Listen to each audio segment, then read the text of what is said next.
Today, I'm going to show you how to make 3 fun mocktails using Riverine, a totally non-alcoholic spirit distilled from 14 botanicals for a fresh herbaceous taste.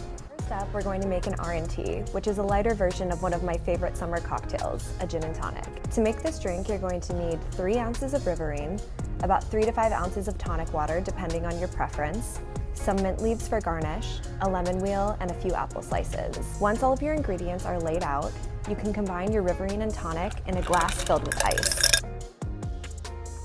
In goes the Riverine, and top with your favorite tonic water. Then we're going to garnish with a sprig of mint, some lemon, and a few apple slices. It's so light and refreshing. The slices of apple add a really nice touch of sweetness, and the mint leaves bring out all the herbaceous botanicals in Riverine. It's seriously the perfect summer cocktail. To make the gimlet, you'll take 3/4 of an ounce of honey syrup, the same amount of fresh lime juice, and 3 ounces of Riverine. Citrus cocktails are always shaken, so you'll add all of your ingredients to a shaker filled with ice and shake for about 10 seconds until the tin is ice cold. Then you can strain into a glass. A cute coupe is perfect if you have one. Serve as is or garnish with a cucumber wheel if you have some on hand.